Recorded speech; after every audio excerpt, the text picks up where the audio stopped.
welcome back to my channel. In today's video we're going to talk about the case of Kenneka Jenkins, and this case is technically unsolved because there's still a lot of questions even though the police already closed the case. But we'll get into that. You guys will understand later in the video. But before we start this video, make sure you subscribe to my channel if you haven't done already and turn the notifications on so you get notified every time I upload a new video. I post videos every Saturday, and my classes are finally over, so now I can concentrate on YouTube. So probably I won't miss an upload from now on. And if you want to suggest a video, you can reach out to me through the comments or through my social media. My Instagram, my Twitter will be linked down below in the description box. I also have a TikTok account for true crime content if you want to follow me on there. Lately I haven't been posting there, but I'm going to start posting on TikTok again. So follow me on there if you want to. And without any further ado, let's just start this video. Kenneka Jenkins was born on May 27 of 1998, and according to her family, she was a happy person, she was always smiling, and she dreamed of becoming a nurse. On September 8 of 2017, she went out with 3 of her friends because she had just gotten a new job in a nursing home. So the 4 of them decided to go out and celebrate it. They went to a party, and it was also one of her friend's birthday, so they went to celebrate her birthday and the fact that she got a new job. But Kenneka didn't want her mother to know that she was going to a party because she probably wouldn't let her go. So she told her mother that she was going bowling with her friends and then they will go to a show. Kenneka asked her if she could take her car. So the 4 friends went to a party that took place in Crown Plaza Chicago O'Hare Hotel in Rosemont, a suburb of Chicago, in the room 926. According to the hotel security cameras, they arrived at the party at around 1:10 a.m. and they were having fun. They were taking selfies and videos and, things that people do at parties. At around 2:25 a.m., they decided to go home. In the footage of the security cameras, we can see that Kenneka was drunk even though she was not 21 yet. She was stumbling down the hall. All 4 of them were seen going to the parking lot to get in the car and drive home. But when they got there, Kenneka noticed that her keys and her phone weren't with her. She told her friends that she was going back to get her things, but her friends told her that no, stay here, you're very drunk, we go grab your things. And that's probably the worst thing that they could ever have done. Because if one of your friends is drunk, don't leave them alone. Never leave them alone. So the party was on the 9th floor, so the 2 friends went to go grab Kenneka's things while Kenneka stayed in the lobby alone. But when they returned, Kenneka was nowhere to be found. The footage on the security cameras showed that she entered the elevator and ended up in the kitchen at around 3 a.m. But no one was in there at that time and the kitchen wasn't even functioning. The last images we have of Kenneka alive are of her walking to the freezer, and there was a camera that was pointing to the freezer, but those images were never released to the public. So her friends couldn't find her anywhere. They started to panic, so they decided to call Teresa, Kenneka's mother.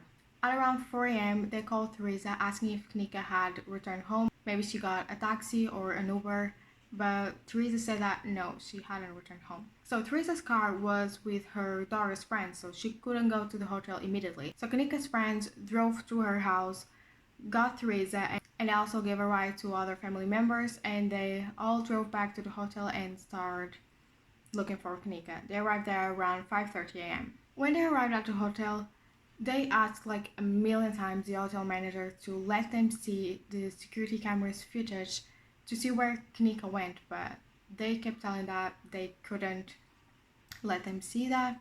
They could only show the security cameras footage to the authorities. You can't just go to a hotel or wherever and ask to see the security cameras footage. It doesn't work like that. But I guess that if you have someone telling you that they don't know where their daughter is or their friend is and they ask to see the security camera footage, even though you can show that to them, at least can't you go see?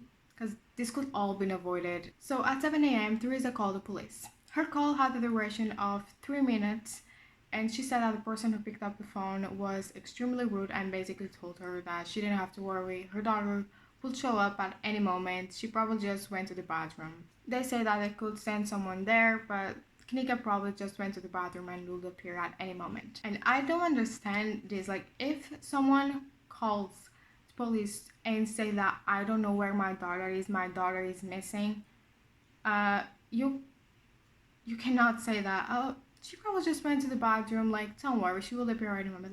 No. A person is missing. Investigate, do your job. If this person had done their job right, this could all been avoided. Maybe Kenneka was still here. But at this point, Kenneka was missing for hours, so no, she didn't just went to the bathroom. And Teresa just wanted to see the footage on security cameras to know where Kenneka went and if she was still in the hotel. Kenneka was only considered a missing person at 1:30 p.m. on the next day. And police didn't do much to try to find her. They went to the hotel, looked around for a little bit, didn't find her, and left. At around 8:30 p.m. on that day, the hotel manager called the police because Kenneka's family was asking every single guest on that hotel if they had seen her, showing pictures of her. They were just trying to find her. If the police didn't do anything to try to find Kenneka, they had to do something. They had to try. And only because they were bothering the guests of the hotel, police asked to see the security cameras footage. Only because Kenneka's family was literally asking every single person on that hotel if they had seen her. They should have done that the day before. One of the hotel staff decided to look for her in the kitchen. When they opened the freezer, Kenneka's body fell on the floor. She was found 22 hours after her friends noticed that she was nowhere to be found. But there's a lot of things that are weird about this.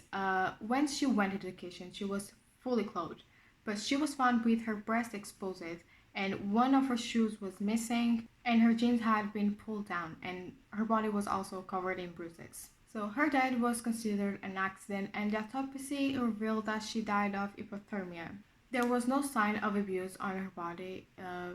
That doesn't really make sense because she was covered in bruises, and she had her chest exposed, her jeans were pulled down. I don't know, that's weird. I don't really believe that she wouldn't do that to herself. And also, the police never released the footage of the camera that was pointing to the freezer. So that raises a lot of questions, and that's a little suspicious. Like, why they released the other footage and not that one? Because that one would tell us what exactly happened to Kenneka. And the autopsy also revealed that she had taken medicine for epilepsy, and that was also one of the causes of her death. But the thing is, she didn't have epilepsy, and her mother said that she didn't have epilepsy. She didn't have medicine for that in her purse, so where she got that medication from? That doesn't really make any sense. Like, I don't know if I believe that she took medicine for epilepsy. If she didn't have epilepsy, her mother said that she didn't have medicine for that. How could she have taken it? And even though there's all these weird things about this case and things that just don't add up, police closed the case. Yeah, you heard that right. They closed the case. Also, I don't know if I mentioned this early, but the kitchen wasn't functioning. So why was the freezer the only thing that was functioning in that kitchen? But when the party was still going on, one of her friends was doing a live on Facebook. And it's possible to hear screams and crying of a woman asking for help. And some people speculate that that person was Kenneka asking for help, and that something bad was happening to her. I think it's obvious, and we can all agree that something bad happened to her. I don't believe she just walked into the freezer and locked herself in there. I just don't. And also, why was the freezer the only thing working on that kitchen? It doesn't make sense. And the fact that police never released the footage from that camera, it also makes things a lot suspicious. Something happened in there, and no one wants to talk about that, which is sad because Kenneka deserves justice and her family deserves to know what happened to her. And also, the FBI wanted to help police in trying to find out what happened to Kenneka because there were so many things that didn't add up, but they refused it. They said that no, we don't need their help. Later on, it was discovered that the people who hosted that party in that hotel on that day were having illegal activities going on. They didn't want people investigating that case. They just wanted the case to be closed because they didn't want to bring attention to them. Kenneka's funeral had a duration of 2 hours, and a lot of people showed up, and they were all asking for justice for her because As I said, no one believed that she just walked into the freezer and locked herself in there. No one really knows what actually happened to Kenneka. So we can say that this case is unsolved. Even though the police closed it, it's unsolved because no one knows what happened to her for sure, because police doesn't want to release the footage of the security camera that was pointing at the freezer. So they basically didn't solve this case because they didn't want to. And that's very sad. That makes me really sad because her friends and her family are never going to have the closure they need because they don't know what happened to her. I hope one day they find out what happened to her. She deserves justice and her family deserves to know what happened to her. So that's it for this video. Let me know what you guys think about this case in the comments below. I really want to know. I love to read your comments and read your thoughts about the cases I talk about. And also, if you haven't done already, please subscribe to my channel. I really appreciate it. And turn the post notifications on so you'll be notified every time I upload a new video. I post videos every Saturday. And also, if you want to suggest a case, you can reach out to me through the comments or through my social media. My Instagram and my Twitter will be linked down below in the description box. As I said in the beginning, I also have a TikTok account. You can follow me on there if you want to. And that's all. Thank you so much for watching, and I'll see you on my next video. Bye bye.